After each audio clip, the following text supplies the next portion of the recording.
Hello दोस्तों, हम इस पुस्तक से हिंदी के वस्तुनिष्ठ प्रश्नों का अभ्यास कर रहे हैं, जिसमें हम बहुत सारे प्रश्नों का अभ्यास कर चुके हैं।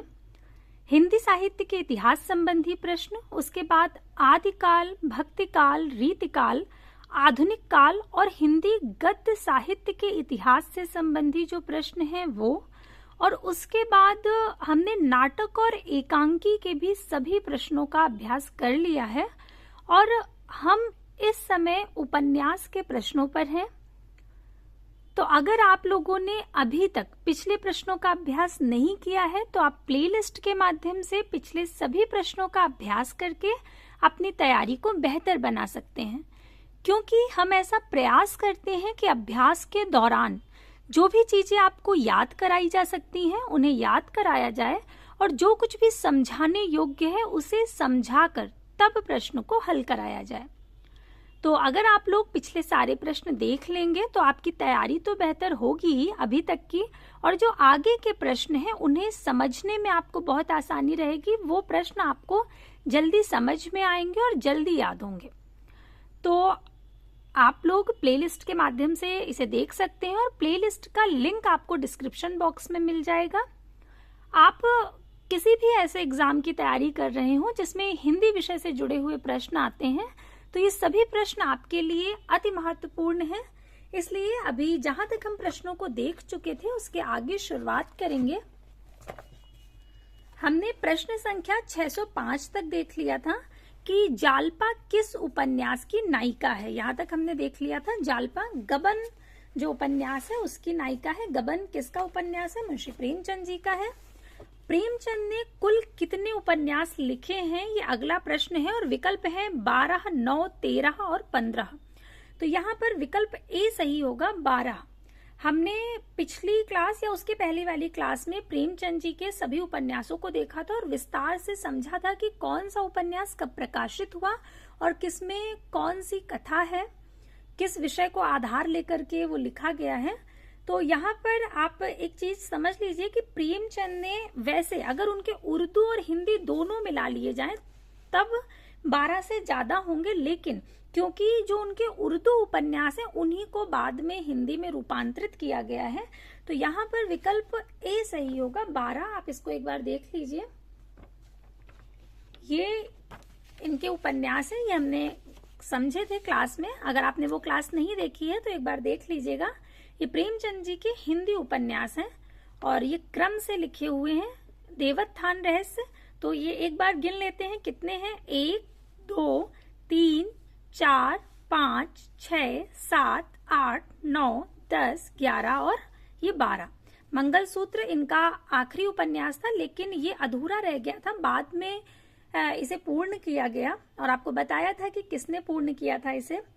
इनका जो अंतिम प्रकाशित पूर्ण उपन्यास था, जो वे पूर्ण लिख पाए थे और वो प्रकाशित हुआ था, वो था गोदान, जो कि 1936 ईस्वी में प्रकाशित हुआ था। तो आपने देखा कि ये जो उपन्यासों की संख्या है ये 12 है। इसके अतिरिक्त जो इन्होंने उर्दू में उपन्यास लिखे थे वो ये हैं: असरारे माविद, हम खुरमा व हम सबाब, किश्ना, जलवाए इसार, बाजारे हुस्न, गोशाए आफियत और चौगाने हस्ती। लेकिन यही जो उपन्यास है इन्हीं को हिंदी में रूपांतरित किया गया था, इसलिए जो संख्या मानी जाएगी वो 12 ही मानी जाएगी। इसलिए विकल्प जो ए है वो सही होगा।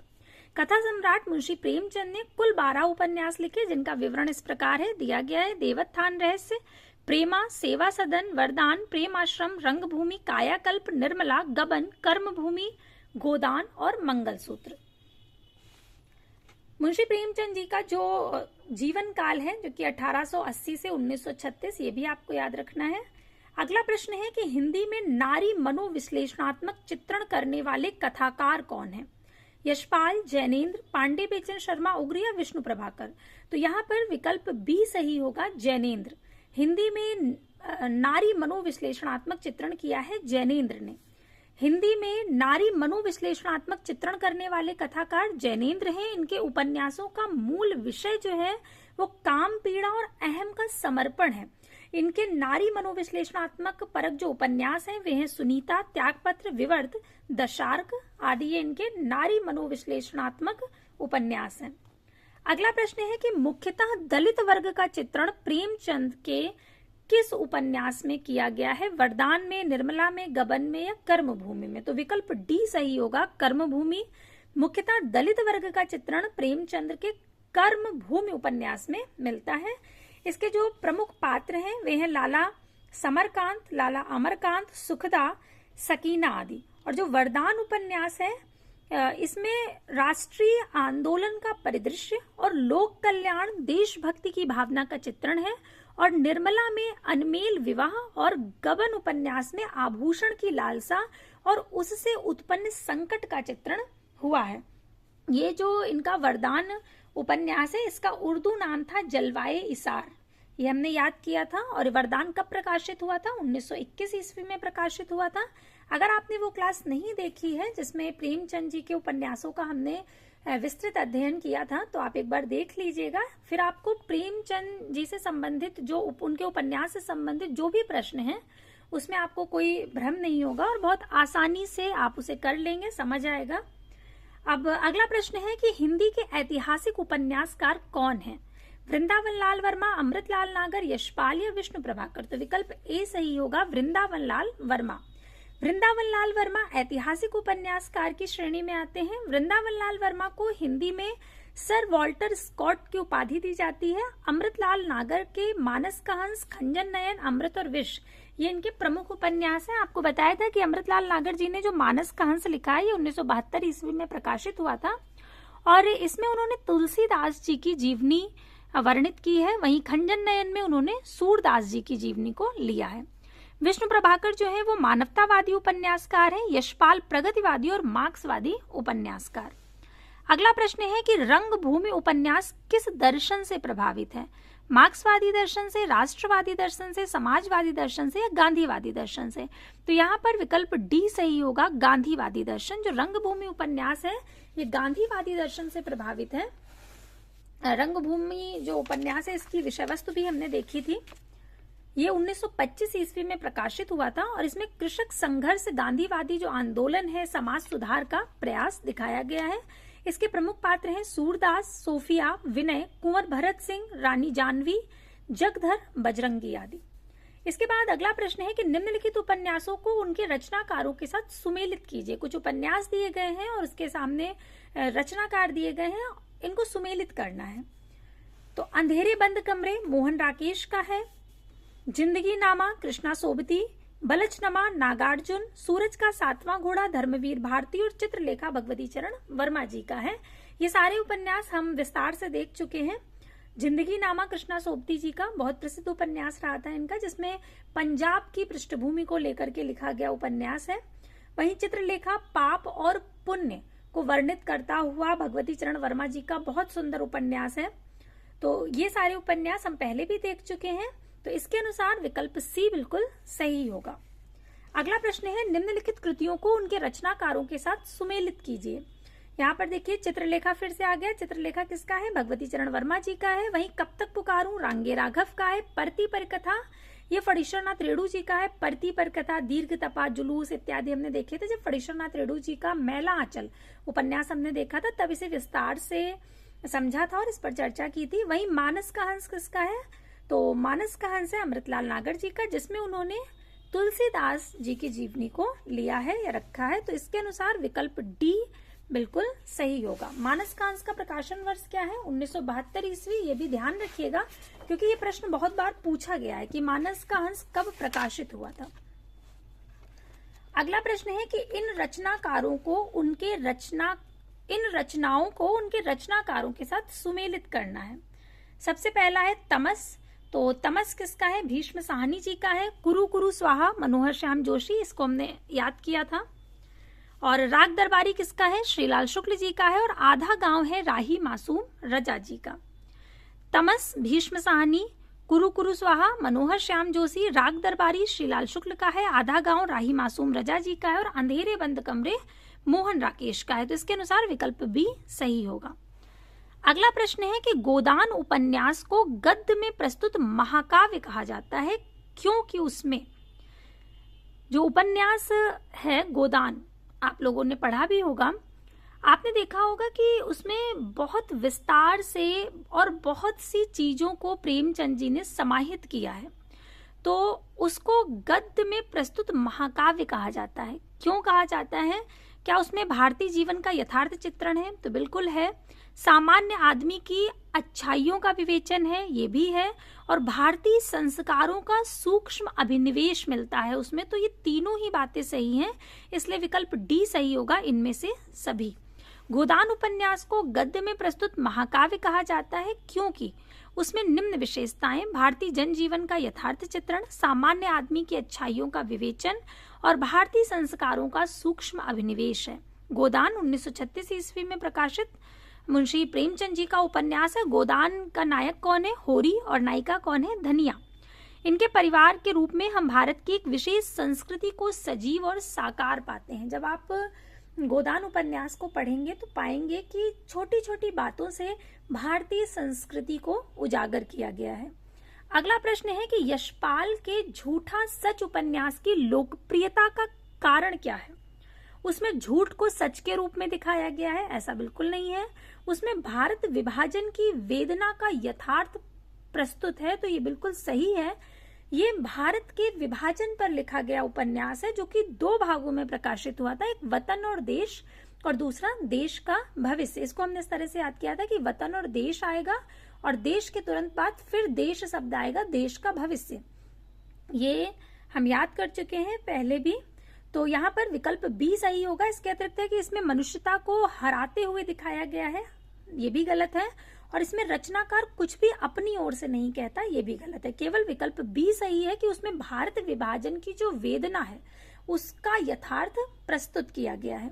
यशपाल के झूठा सच उपन्यास की लोकप्रियता का कारण उसमें भारत विभाजन की वेदना की यथार्थ प्रस्तुत है, ये सही है। झूठा सच के लेखक यशपाल है और झूठा सच उपन्यास 2 भागों में विभाजित हुआ है, वतन और देश का भविष्य, जो कि क्रमशः 1958 और 1960 में प्रकाशित हुए थे। यशपाल के अन्य उपन्यास हैं दादा कामरेड, देशद्रोही, दिव्या, पार्टी कामरेड, मनुष्य के रूप, अमिता, 12 घंटे, अप्सरा का श्राप, क्यों फंसे और मेरी तेरी उसकी बात। ये यशपाल जी के बहुत प्रसिद्ध उपन्यास हैं सभी। इसके बाद है बाण भट्ट की आत्मकथा सर्वप्रथम किस पत्रिका में प्रकाशित हुई थी? बाण भट्ट की आत्मकथा, जो कि हजारी प्रसाद द्विवेदी जी का उपन्यास है, ये पूछा गया है कि सबसे पहले किस पत्रिका में प्रकाशित हुआ था।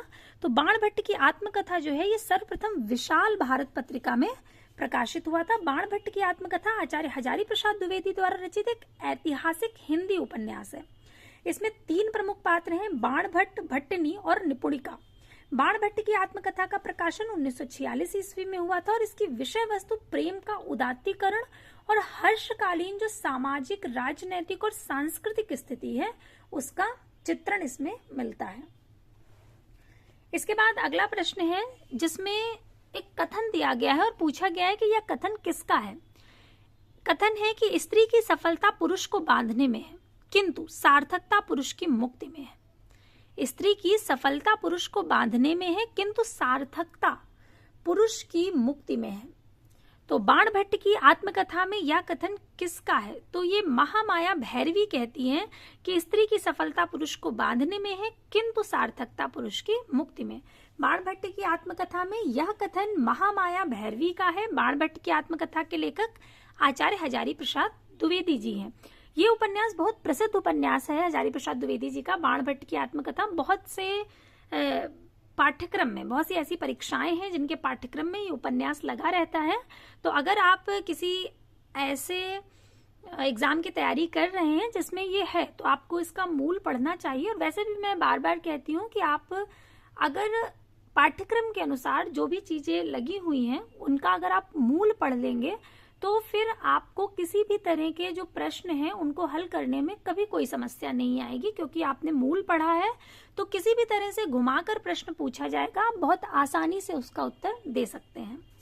अगला है बाण भट्ट की आत्मकथा है एक, क्या है? प्रेम कथा है, संघर्ष कथा है, मनोविज्ञान कथा है या जीवन मूल्यों पर आधारित उदात्त प्रेम कथा है? तो विकल्प डी सही होगा कि ये जीवन मूल्यों पर आधारित उदात्त प्रेम कथा है।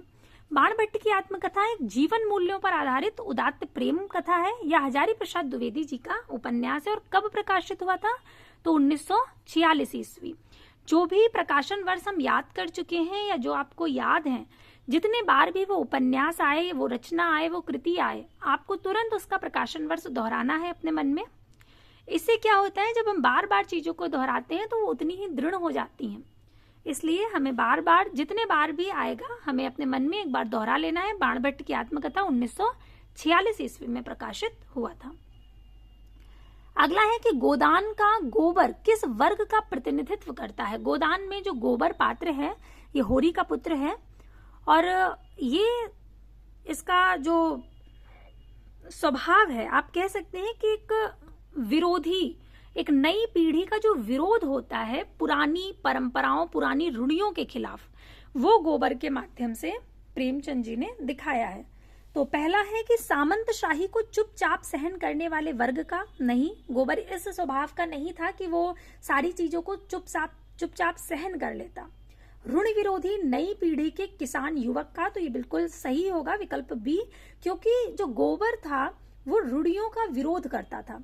जब आप उपन्यास पढ़ेंगे तो आप पाएंगे कि जगह जगह जो गोबर के चरित्र को उभारा गया है वो इसी रूप में उभारा गया है कि वो चली चलाई जो परंपराएं आ रही हैं, बंधी बंधाई जो रूढ़ियां हैं, हर जगह उनका विरोध करता है, उनके खिलाफ आवाज उठाता है।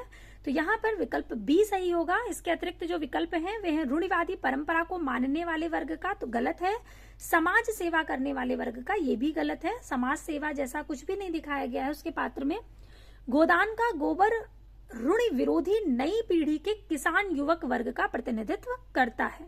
प्रेमचंद के उपन्यास हैं देवोत्थान रहस्य, प्रेमा, सेवा सदन, वरदान, प्रेम आश्रम, रंगभूमि, कायाकल्प, निर्मला, गबन, कर्मभूमि, मंगलसूत्र।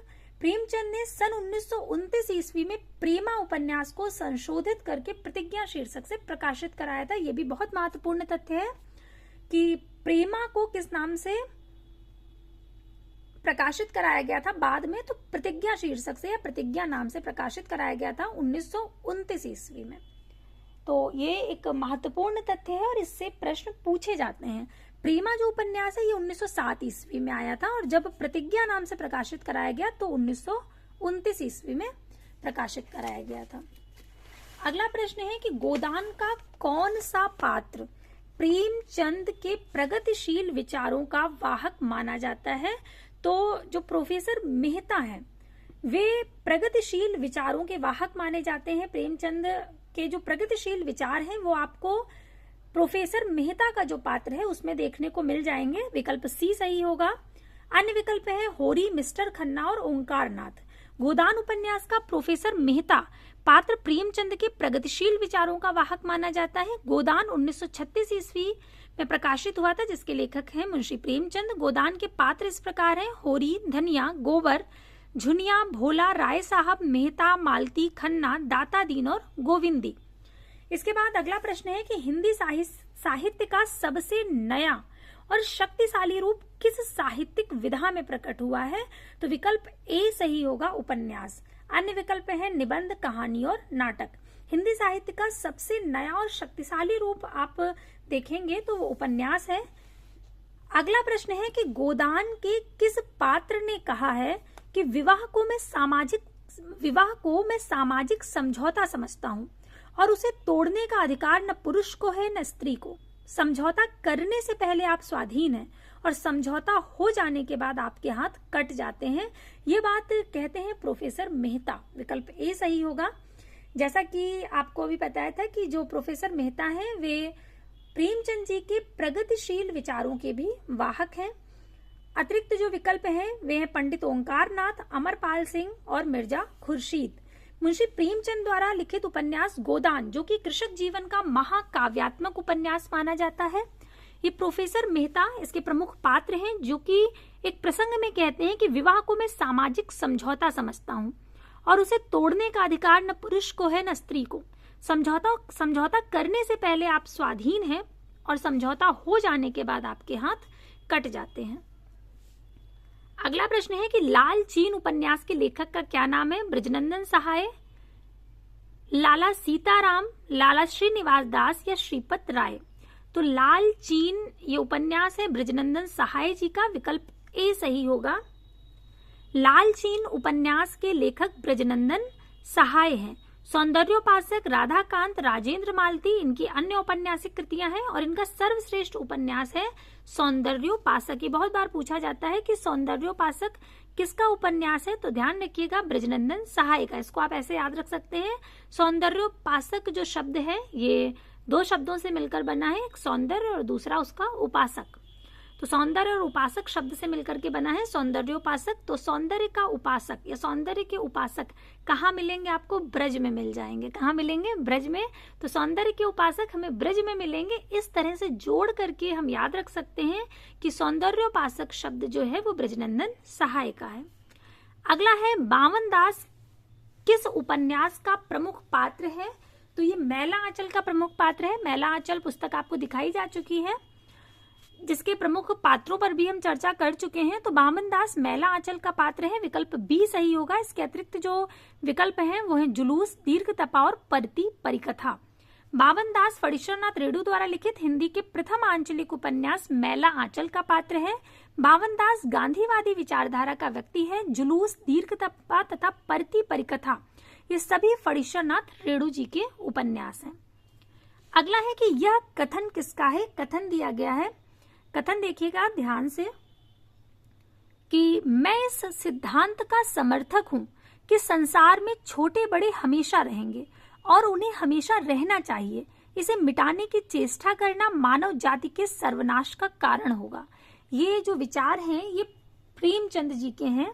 आप अगर गोदान पढ़ेंगे तो होरी का जो चरित्र है कहीं कहीं वो भी इस बात को स्वीकारता है, कहता है। बहुत जगह ऐसे आपको कथन मिल जाएंगे, जैसे वो कहता है कि छोटे बड़े तो ऊपर वाला बना कर भेजता है। इस तरह से एक होरी का कथन है। तो इस तरह के विचार किसके हो सकते हैं, इस तरह के विचार है मुंशी प्रेमचंद जी के, विकल्प ए सही होगा। अन्य विकल्प है सुदर्शन, विशंबर नाथ कौशिक और श्रद्धाराम फुल्लौरी। अगला प्रश्न है कि गांधी जी के दक्षिण अफ्रीकी जीवन पर आधारित कौन सा उपन्यास है। इनमें से कौन सा उपन्यास है जिसमें गांधी जी के जीवन को लिया गया है और उसमें भी खासकर जो उनका दक्षिण अफ्रीका में समय बीता उसको लिया गया है। तो ऐसा उपन्यास है पहला गिरमिटिया, जो कि गिरिराज किशोर जी का उपन्यास है, विकल्प सी सही होगा। अन्य विकल्प है टोपी शुक्ला, समर शेष है और अपने अपने अजनबी। पहला गिरमिटिया उपन्यास गांधी जी के दक्षिण अफ्रीकी जीवन पर आधारित है। इसके लेखक गिरिराज किशोर हैं। इनके अन्य जो उपन्यास हैं वे इस प्रकार हैं, लोक, जुगलबंदी, दावेदार, ढाई घर, एक आग दरिया है, जुगलबंदी, तीसरी सत्ता, परिशिष्ट, असलाहा, अंतर्ध्वंस, इंद्र सुने, चिड़ियाघर आदि।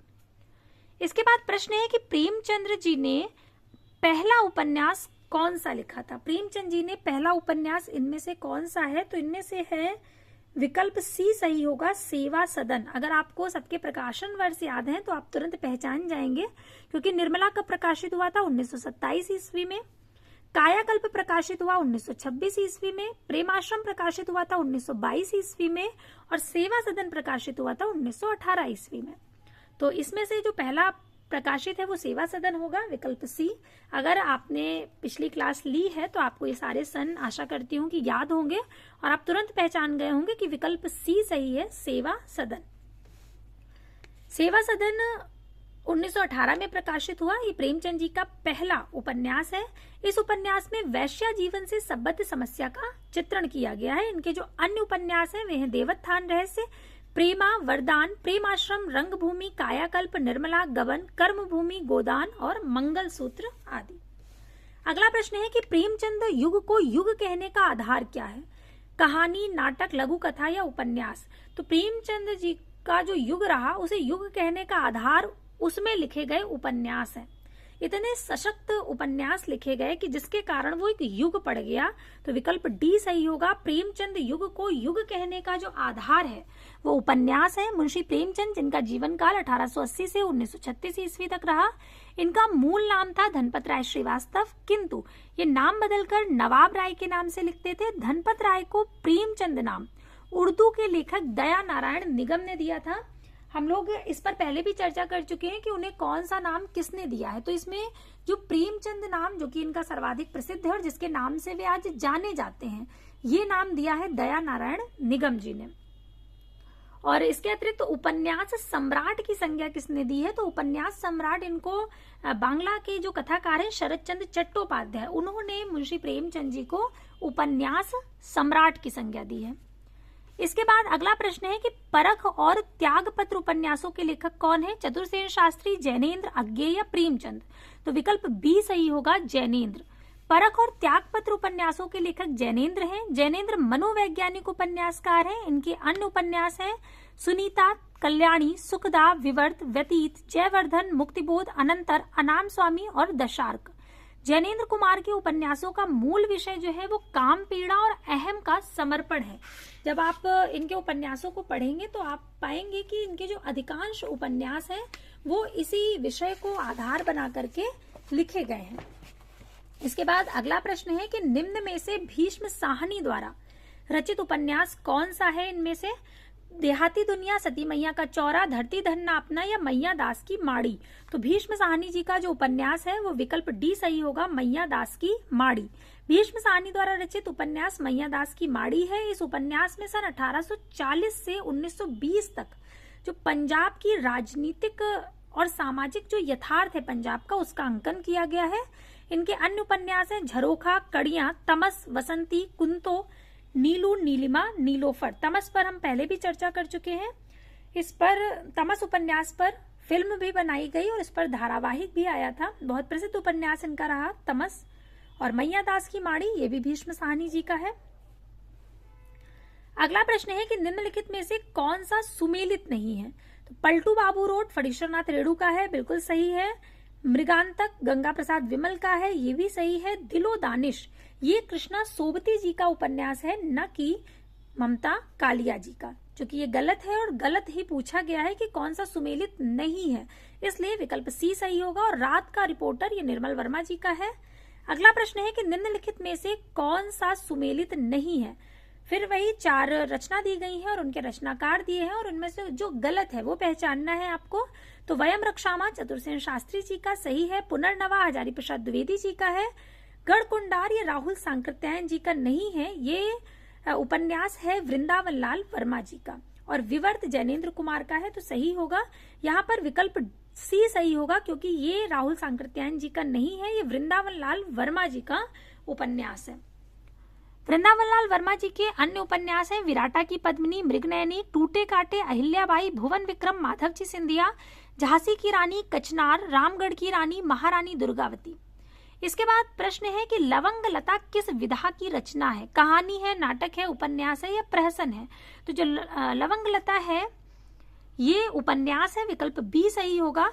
इसके लेखक हैं किशोरीलाल गोस्वामी जी। गोस्वामी जी के अन्य उपन्यास हैं हृदय हारिणी व आदर्श रमणी, तारा, राजकुमारी, कनक कुसुम व मस्तानी, लखनऊ की कब्र व शाही महल सरा और सुल्ताना रजिया बेगम व रंग महल में हलाहल। इसके बाद अगला प्रश्न है कि निम्न में से कौन सा सुमेलित नहीं है? गुप्तचर गोपाल राम गहमरी का बिल्कुल सही है। आदर्श हिंदू राधाकृष्ण दास, ये गलत है। आदर्श हिंदू लज्जाराम मेहता जी का है। इसी से बिल्कुल मिलता जुलता उपन्यास है निस्सहाय हिंदू, जो कि राधाकृष्ण दास का है। इसमें बहुत भ्रमित होने की आपको आवश्यकता नहीं है, इसको आप एक बार देख लीजिए और इसे याद रखिएगा, क्योंकि बहुत मिलते जुलते नाम है, इसलिए हो सकता है कि आप भ्रमित हो जाएं, और कई बार हो जाते हैं हम लोग। एक नाम है आदर्श हिंदू और एक नाम है निस्सहाय हिंदू, तो इन्हें आपको याद रखना है कि कौन सा किसका है। आदर्श हिंदू उपन्यास है लज्जाराम मेहता जी का, और ये जो निस्सहाय हिंदू है ये राधाकृष्ण दास जी का है। अब इसको आप कैसे याद रखेंगे? तो याद रखने के लिए, क्योंकि ये बहुत मिलते जुलते से हैं और हमें भ्रम ना हो, तो इसे किसी तरह से याद करने का प्रयास करते हैं कि जो आदर्श हिंदू होगा उसके अंदर क्या होगी? लज्जा। एक आदर्श हिंदू के अंदर क्या होगी? लज्जा होगी, इसलिए आदर्श हिंदू लज्जाराम मेहता का। लज्जा शब्द से आप लज्जाराम मेहता याद रख सकते हैं। इस तरह से आपको याद रहेगा कि आदर्श हिंदू लज्जाराम मेहता। जैसे ही आपसे ये कहूंगी कि आदर्श हिंदू के अंदर क्या होना चाहिए, तो आपको तुरंत याद आएगा कि एक आदर्श हिंदू के अंदर लज्जा होनी चाहिए, और लज्जा शब्द से लज्जाराम शब्द याद रहेगा, और आदर्श हिंदू लज्जाराम मेहता का। अब अगला है निस्सहाय हिंदू। ये है राधा कृष्ण दास जी का। इसको आप ऐसे याद रख सकते हैं कि हिंदू जब बहुत निस्सहाय हो जाता है, परेशान हो जाता है, उसे कहीं से सहायता नहीं मिल रही है, वो निस्सहायता की स्थिति में है, तब वो कहाँ जाएगा? राधा कृष्ण के पास। राधा कृष्ण के पास जाएगा। कैसा हिंदू राधा कृष्ण के पास जाएगा? तो निस्सहाय हिंदू। और आदर्श हिंदू के अंदर क्या होगी? लज्जा होगी। तो इस तरह से आप याद रख सकते हैं कि आदर्श हिंदू लज्जाराम मेहता जी का उपन्यास है, और निस्सहाय हिंदू राधा कृष्ण दास जी का। यहाँ पर क्या लिखा है? यहाँ पर लिखा है कि आदर्श हिंदू राधा कृष्ण दास, जो कि गलत है। यहाँ पर लज्जाराम मेहता सही होगा। तो इसके अनुसार विकल्प भी सही है, क्योंकि इसमें पूछा गया कि कौन सा सुमेलित नहीं है। वहीं अधखिला फूल ये अयोध्या सिंह उपाध्याय हरिऔध जी का है। नरेंद्र मोहिनी ये देवकी नंदन खत्री का है। अधखिला फूल भी आप ऐसे याद रख सकते हैं, आ से अधखिला और आ से अयोध्या। आदर्श हिंदू राधा कृष्ण दास सुमेलित नहीं है, क्योंकि आदर्श हिंदू उपन्यास के लेखक लज्जाराम मेहता है। लज्जाराम मेहता के अन्य उपन्यास हैं धूर्त रसिकलाल, स्वतंत्र रमा और परतंत्र लक्ष्मी, आदर्श दंपत्ति, बिगड़े का सुधार अथवा सती सुख देवी। राधा कृष्ण दास का उपन्यास निस्सहाय हिंदू है। अन्य विकल्प सुमेलित है। इसके बाद अगला प्रश्न है कि निम्नांकित महिला कथाकारों के उपन्यासों का प्रकाशन वर्ष के अनुसार क्रम क्या होगा सही, वो बताना है। तो इसमें विकल्प ए सही होगा। पहला है 55 खंभे लाल दीवारें, जो कि उषा प्रियमवदा जी का है।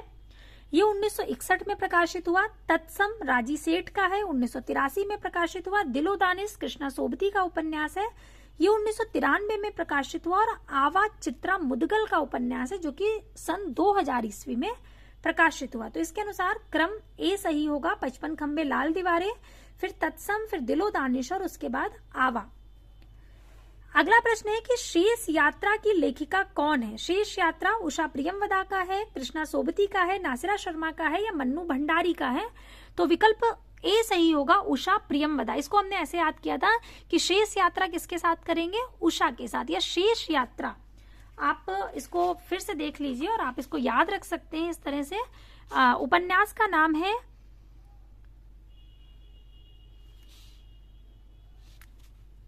शेष यात्रा। शेष यात्रा उपन्यास का नाम है।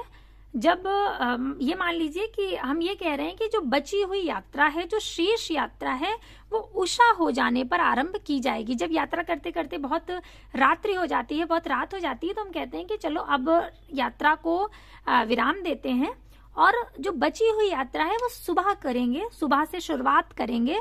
तो उसी तरह से आप याद रख सकते हैं, उषा प्रियमवदा लेखिका का नाम है। और शेष यात्रा, शेष यात्रा अर्थात बची हुई यात्रा हम कब आरंभ करेंगे? उषा काल में। जब उषा हो जाएगी, सुबह हो जाएगी, तब हम शेष यात्रा का आरंभ करेंगे। तो शेष यात्रा कब करनी है? उषा के समय। तो शेष यात्रा उपन्यास किसका हुआ? उषा प्रियमवदा जी का। इस तरह से हमने याद किए थे ये उपन्यास जब हमने ये पढ़ा था तब। इसीलिए आपसे कहती हूँ बार बार कि आप पिछले जो प्रश्न हैं उनका अभ्यास जरूर कर लीजिए एक बार। उससे क्या होगा, आपको चीजें, और जब आप एक बार पहले ही पढ़ चुके हैं और फिर दोबारा तिबारा बार बार पढ़ेंगे तो आपको बिल्कुल रट जाएगा। जैसे ही आप शेष यात्रा देखेंगे, आपके मस्तिष्क में तुरंत अपने आप लिख जाएगा उषा प्रियमवदा।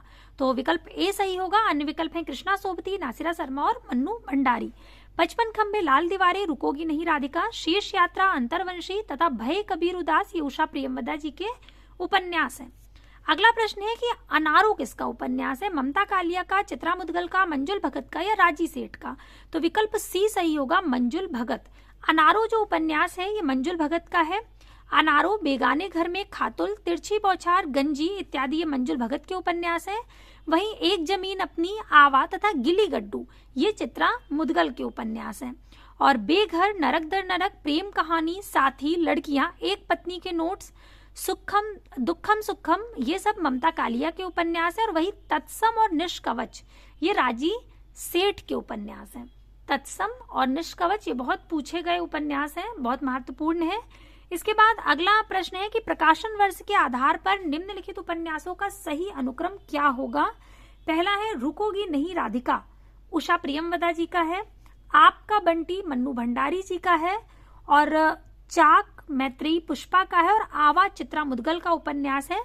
तो जो प्रकाशन वर्ष है उसके अनुसार विकल्प सी सही होगा। सबसे पहले आएगा रुकोगी नहीं राधिका 1967 ईस्वी, आपका बंटी 1971 ईस्वी, और चाक जो कि मैत्रेयी पुष्पा जी का उपन्यास है ये 1997 ईस्वी, और आवा 2000 ईस्वी में प्रकाशित हुआ चित्रा मुदगल का उपन्यास है। इसे 2003 में व्यास सम्मान से पुरस्कृत किया गया था।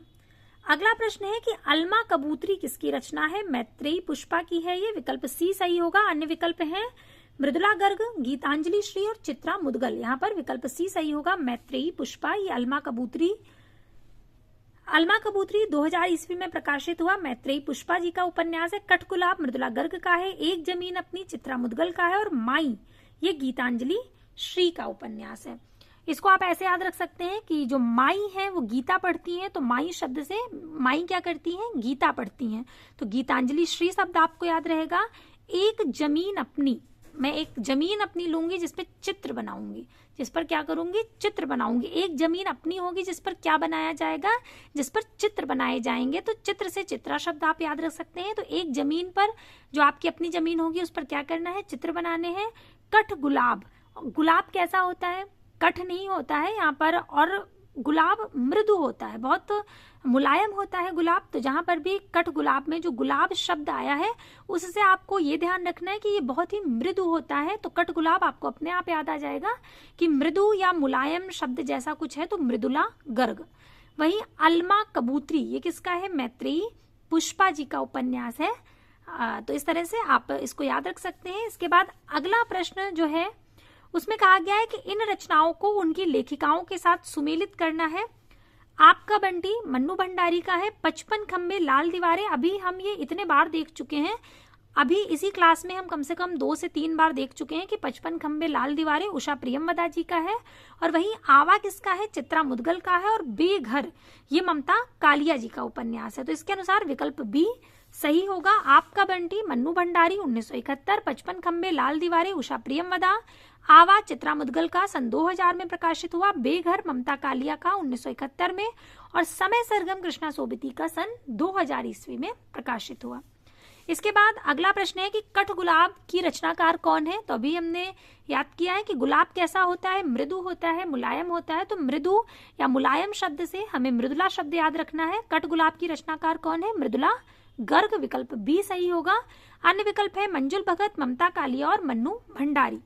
कठगुलाब की रचनाकार मृदुला गर्ग है। मृदुला गर्ग के अन्य उपन्यास है उसके हिस्से की धूप, वंशज, चितकोबरा, अनित्य, मैं और मैं, और अन्य विवरण इस प्रकार है। मंजुल भगत के उपन्यास दिए गए हैं जिनमें अनारो, बेगाने घर में, खातुल, तिरछी बौछार और गंजी इत्यादि हैं। ममता कालिया के उपन्यास है बेघर, नरक दर नरक, प्रेम कहानी, साथी, लड़कियां, एक पत्नी के नोट्स, दुखम सुखम।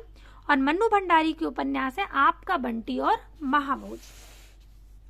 जिंदगी नामा उपन्यास किसका है, कृष्णा सोबती जी का बहुत प्रसिद्ध उपन्यास है। इस पर इन्हें पुरस्कार भी मिला था। हमने देखा था कि इस पर इन्हें कौन सा पुरस्कार मिला था, तो याद करिए आप लोग कि जिंदगी नामा पर कृष्णा सोबती को कौन से पुरस्कार से सम्मानित किया गया था। यहाँ पर विकल्प सी सही होगा। अन्य विकल्प है मन्नू भंडारी, मृदुला गर्ग और प्रियमवदा। जिंदगी नामा कृष्णा सोबती का उपन्यास है। इनकी अन्य रचनाएं हैं मित्रों मरजानी, सूरजमुखी अंधेरे के, दिलो दानिश और समय सरगम। कहानी है बादलों के घेरे, और लंबी कहानी है डार से बिछुड़ी, यारों के यार, ये लड़की, उसके हिस्से की धूप, वंशज, चितकोबरा, अनित्य, मैं और मैं, कठगुलाब ये मृदुला गर्ग के उपन्यास है। वही महाभोज, आपका बंटी ये मन्नू भंडारी के उपन्यास है। और 55 खंबे लाल दीवारें, रुकोगी नहीं राधिका, शेष यात्रा और अंतरवंशी, भय कबीर उदास ये सभी उपन्यास उषा प्रियमवदा जी के हैं। इसके बाद 55 खंबे लाल दीवारें उपन्यास की लेखिका कौन है, उषा प्रियमवदा। ये प्रश्न देखिए बार बार पूछा जा रहा है। ये उषा प्रियमवदा जी का बहुत महत्वपूर्ण उपन्यास है 55 खंबे लाल दीवारें। किसका है, उषा प्रियमवदा जी का है। 55 खंबे लाल दीवारें उपन्यास की लेखिका उषा प्रियमवदा है। इनके जो अन्य उपन्यास हैं वे हैं रुकोगी नहीं राधिका, शेष यात्रा, अंतरवंशी और भय कबीर उदास। अगर आपको किसी लेखक या लेखिका की 2-3 रचनाएं याद हैं, जैसे कि अभी हमने याद किया शेष यात्रा, शेष यात्रा कब करेंगे? उषा हो जाने पर। तो उषा प्रियमवदा जी का इस तरह से याद किया। 55 खंबे लाल दीवारें, ये भी उषा प्रियमवदा जी का है। बहुत बार हम सुन चुके हैं, बहुत बार पढ़ चुके हैं, तो अपने आप याद हो गया है। तो 55 खंबे लाल दीवारें उषा प्रियमवदा का। शेष यात्रा, अगर हमें ये 2 उपन्यास है तो इनसे जोड़ करके, इनसे आपस में इनका संबंध बना करके हम जो बचे हुए उपन्यास हैं उनको एक कहानी की तरह आप याद कर सकते हैं, या किसी भी तरीके से एक कथन बना करके इसे याद किया जा सकता है, जिसको आप ट्रिक कह सकते हैं। ट्रिक के माध्यम से हम कोई चीज याद कर लेते हैं, लेकिन ये ध्यान रखिएगा ट्रिक आपको याद तभी रहेगी जब आपका निरंतर अभ्यास होगा, नहीं तो ट्रिक को भी तो याद ही रखना पड़ता है ना। तो कोशिश करिए कि एक बार आप किसी माध्यम से याद कर लीजिए और उसे बार बार, जितने बार, जैसे अभी इस क्लास में आप कम से कम 6 से 7 बार सुन चुके होंगे कि 55 खंबे लाल दीवारें उषा प्रियमवदा जी का उपन्यास है। तो अब आपको कोई ट्रिक की आवश्यकता नहीं है, किसी भी चीज की आवश्यकता नहीं है, क्योंकि आपने 6 से 7 बार सुन लिया है कि 55 खंबे लाल दीवारें उषा प्रियमवदा जी का उपन्यास है। तो जैसे ही कोई बोलेगा 55 खंबे लाल दीवारें, तुरंत आपको अपने आप याद आएगा, कोई आपको प्रयास नहीं करना पड़ेगा कि 55 खंबे लाल दीवारें उषा प्रियमवदा, अपने आप मुंह से ये नाम निकल जाएगा, उषा प्रियमवदा। तो ये अभ्यास का चमत्कार है, आप जितना अभ्यास करेंगे उतनी ही चीजें आपको याद होती चली जाएंगी। अगला प्रश्न है कि निम्नलिखित उपन्यासकारों को उनकी रचनाओं के साथ सुमेलित करना है। तो जिसमें इधर उपन्यास है, ये उपन्यासकार लिखे हुए हैं। पटरंग पुराण ये मृणाल पांडे का है। तत्सम राजी सेठ का है। राजी सेठ जी के अभी हमने 2 उपन्यास देखे थे, निष्कवच और तत्सम। अग्निपंखी सूर्यबाला का है, और इदम नमम ये मैत्रेयी पुष्पा जी का उपन्यास है। तो इसके अनुसार विकल्प बी सही होगा। मित्रों मरजानी की लेखिका कौन है? उषा प्रियमवदा, चित्रा मुदगल, कृष्णा सोबती या मृदुला गर्ग। तो मित्रों मरजानी जो उपन्यास है ये कृष्णा सोबती का है। इसको आप इस तरह से याद रख सकते हैं, सिर्फ याद रखने के लिए कह रही हूं, कोई इसका ये आशय नहीं है। मित्रों मरजानी शब्द है, तो मित्रों पर मर जाने वाली, ऐसा कौन सा है जो मित्रों पर, ऐसा कौन है जो मित्रों पर मर सकता है? तो कौन है? कृष्णा। तो इस तरह से आप याद रख सकते हैं कि मित्रों मरजानी कृष्णा सोबती का उपन्यास है। कृष्णा सोबती के अन्य उपन्यास हैं सूरजमुखी अंधेरे के, जिंदगी नामा, दिलो दानिश और समय सरगम। ये सभी उपन्यास किसके हैं? तो ये सभी उपन्यास है कृष्णा सोबती जी के। उषा प्रियमवदा जी के 55 खंबे लाल दीवारें, देखिए फिर से आ गया, कितने बार बोला जा चुका है ये क्लास में। तो 55 खंबे लाल दीवारें उषा प्रियमवदा, रुकोगी नहीं राधिका, शेष यात्रा, अंतर्वंशी और भय कबीर उदास। चित्रा मुदगल का उपन्यास है एक जमीन अपनी, आवा और गिली गड्डू।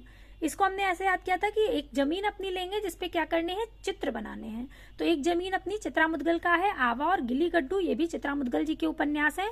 उसके हिस्से की धूप, वंशज, चितकोबरा, अनित्य, मैं और कठगुलाब ये सभी किसके हैं? मृदुला गर्ग जी के उपन्यास हैं। अगला प्रश्न है कि अधोलिखित में से एक उपन्यास नासिरा शर्मा द्वारा लिखित है। कौन सा है इनमें से जो कि नासिरा शर्मा द्वारा लिखा गया है? मछली मरी हुई, वह अपना चेहरा, 7 नदियां एक समंदर या टेराकोटा। तो विकल्प सी सही होगा, 7 नदियां एक समंदर। 7 नदियां एक समंदर ये नासिरा शर्मा जी द्वारा लिखा उपन्यास है। न से नदिया और न से नासिरा, आप इसको इस तरह से याद रख सकते हैं, या कोई और तरीका जो आपको याद आ रहा हो। तो इनके अन्य उपन्यास हैं शालमली, ठीकरे की मंगनी, जिंदा मुहावरे, अक्षयवट, कुइया जान, जीरो रोड, अजनबी जजीरा, बहिस्ते जहरा आदि। वह अपना चेहरा ये गोविंद मिश्र का उपन्यास है। इनके अन्य उपन्यास है उभरती हुई धूप, लाल पीली जमीन, धीरे समीरे, तुम्हारी रोशनी में, 5 आंगनों वाला घर। ये बहुत पूछा जाता है परीक्षाओं में कि 5 आंगनों वाला घर किसका उपन्यास है? तो ये गोविंद मिश्र जी का है। आपको बस इतना याद रखना है कि ऐसा किसका घर है जिसमें 5 आंगन है। तो 5 आंगनों वाला घर किसका है? तो गोविंद का है, इतना याद रख सकते हैं आप। जैसे ही पूछा जाए 5 आंगनों का घर किसका है? तो गोविंद का है। कोहरे में कैद, धूल पौधों पर आदि, मछली मरी हुई, शहर था शहर नहीं था, ये राजकमल चौधरी के उपन्यास है। टेराकोटा ये लक्ष्मीकांत वर्मा का उपन्यास है। इसके बाद अगला प्रश्न है कि निष्कवच उपन्यास की लेखिका कौन है? क्षमा कौल, सूर्यबाला, मधु काकरिया या राजी सेठ। तो निष्कवच किसका उपन्यास है? अभी हमने देखा था तत्सम और निष्कवच, ये राजी सेठ के उपन्यास है। विकल्प डी सही होगा। निष्कवच उपन्यास की लेखिका राजी सेठ है। इनका अन्य उपन्यास है तत्सम। जबकि सूर्यबाला के लिखित उपन्यास है सुबह के इंतजार तक, मेरे संधि पत्र, अग्निपंखी, यामिनी कथा, जूझ आदि। मधु काकरिया के लिखित उपन्यास है खुले गगन के लाल सितारे, सलाम आखिरी, पत्ताखोर, सेज पर संस्कृति आदि। और क्षमा कौल का उपन्यास है दर्दपुर। दर्दपुर उपन्यास किसका है? क्षमा कौल का है। दुखम सुखम ये ममता कालिया जी की रचना है, विकल्प सी सही होगा। दुखम सुखम जो उपन्यास है वो ममता कालिया का है। दुखम सुखम की रचनाकार ममता कालिया है। इनकी अन्य रचनाएं हैं बेघर, नरक दर नरक, प्रेम कहानी, लड़कियां, साथी, एक पत्नी के नोट्स आदि। इसके बाद अगला प्रश्न है मित्रों मरजानी, सूरजमुखी अंधेरे के तथा जिंदगी नामा की लेखिका कौन है? तो कृष्णा सोबती, विकल्प डी सही होगा। जिंदगी नामा पर अभी हम विस्तार से चर्चा कर चुके हैं। पिछली क्लास में हमने देखा था, इसकी जो विषय वस्तु है उसे देखा था। तो मित्रों मरजानी, सूरजमुखी अंधेरे के और जिंदगी नामा की लेखिका है कृष्णा सोबती। अगला प्रश्न है सीट नंबर 6 किस लेखिका का कहानी संग्रह है? तो सीट नंबर 6 ये ममता कालिया का कहानी संग्रह है, विकल्प सी सही होगा। अन्य है मन्नू भंडारी, मंजुल भगत और इंदु बाली। सीट नंबर 6 कहानी संग्रह जो है उसकी लेखिका है ममता कालिया। इनकी अन्य कहानियां हैं छुटकारा, एक अदद औरत, प्रतिदिन, मुखौटा आदि। अन्य जो लेखिकाएं हैं उनकी कहानी मन्नू भंडारी की मैं हार गई, त्रिशंकु, यही सच है, एक प्लेट सैलाब आदि। मंजुल भगत के हैं गुलमोहर के गुच्छे, टूटा हुआ इंद्रधनुष, सफेद कौवा, अंतिम बयान आदि। इंदु बाली के उपन्यास हैं धरातल, चुभन, पांचवा युग आदि। जमाने में हम आत्मकथा की रचनाकार कौन है? तो निर्मला जैन है, विकल्प सी सही होगा। जमाने में हम निर्मला जैन का है। अन्य विकल्प है मन्नू भंडारी, कृष्णा सोबती और मैत्रेयी पुष्पा। जमाने में हम आत्मकथा की रचनाकार निर्मला जैन है। मन्नू भंडारी की आत्मकथा एक कहानी या भी मन्नू भंडारी का है। मैत्रेयी पुष्पा की आत्मकथा 2 भागों में प्रकाशित हुई थी, कस्तूरी कुंडल बसे और गुड़िया भीतर गुड़िया। ये बहुत महत्वपूर्ण है, पूछा जाता है कि कस्तूरी कुंडल बसे और गुड़िया भीतर गुड़िया ये किसकी आत्मकथाएं हैं? तो ये मैत्रेयी पुष्पा जी की हैं, जो कि 2 भागों में प्रकाशित हुई थी। पहला भाग कस्तूरी कुंडल बसे और दूसरा भाग गुड़िया भीतर गुड़िया। इसके बाद प्रश्न है कि प्रकाशन वर्ष के अनुसार निम्नलिखित उपन्यासों का सही अनुक्रम क्या होगा? तो विकल्प सी सही होगा। सबसे पहले आएगा कृष्णा सोबती का सूरजमुखी अंधेरे के 1972 में प्रकाशित हुआ। उसके बाद उषा प्रियमवदा का शेष यात्रा 1984 ईस्वी, नासिरा शर्मा का ठीकरे की मंगनी 1989 ईस्वी और मृदुला गर्ग का कठगुलाब 1996 ईस्वी। इसके बाद अगला प्रश्न है कि विदेशी पृष्ठभूमि पर आधारित हिंदी उपन्यास इनमें से कौन से हैं? इनमें कई उपन्यास ऐसे हैं जो विदेशी पृष्ठभूमि पर आधारित हैं। तो पहला, दूसरा और तीसरा सही है, अर्थात वे दिन, रुकोगी नहीं राधिका और 7 नदियां एक समंदर, ये सभी जो है ये विदेशी पृष्ठभूमि पर आधारित हैं। विदेशी पृष्ठभूमि पर आधारित उपन्यास वे दिन निर्मल वर्मा का, रुकोगी नहीं राधिका उषा प्रियमवदा का, 7 नदियां एक समंदर नासिरा शर्मा का है, जबकि उस शहर तक का संबंध विदेशी पृष्ठभूमि से नहीं है। अगला प्रश्न है कि निम्नलिखित में से कौन सा सही सुमेलित है? भाग्यवती लज्जाराम मेहता, ये बिल्कुल सही है। श्यामा स्वप्न सही नहीं है, पूछा गया है। तो भाग्यवती ये हमने देखा था किसका है? भाग्यवती श्रद्धाराम फुल्लौरी जी का उपन्यास है, जिसे कुछ विद्वानों ने हिंदी का पहला उपन्यास भी माना है और कुछ ने देवरानी जेठानी की कहानी को माना है। वहीं आचार्य रामचंद्र शुक्ल जी किसे मानते हैं? परीक्षा गुरु को। तो यहाँ पर भाग्यवती श्रद्धाराम फुल्लौरी सही होगा, लेकिन यहाँ पर क्या दिया गया है? लज्जाराम मेहता, इसलिए ये सुमेलित नहीं है, गलत है। और ये गलत है इसीलिए सही होगा, क्योंकि इसमें पूछा गया है कि कौन सा सुमेलित नहीं है। श्यामा स्वप्न ठाकुर जगमोहन सिंह का है। 100 जान एक सुजान बालकृष्ण भट्ट का है। परीक्षा गुरु लाला श्रीनिवास दास जी का उपन्यास है। तो ये हमें ध्यान रखना है, परीक्षा गुरु जो कि लाला श्रीनिवास दास जी का है, इसी को आचार्य रामचंद्र शुक्ल जी ने हिंदी का पहला उपन्यास माना है। इसके अतिरिक्त भाग्यवती किसका है? तो भाग्यवती श्रद्धाराम फुल्लौरी जी का है। श्यामा स्वप्न ठाकुर जगमोहन सिंह का, 100 जान एक सुजान बालकृष्ण भट्ट का उपन्यास है। तो आज के लिए हम लोग इतने ही प्रश्नों को रखते हैं। इसके आगे जो उपन्यास के प्रश्न हैं उसे हम अगली क्लास में देखेंगे। तब तक के लिए धन्यवाद।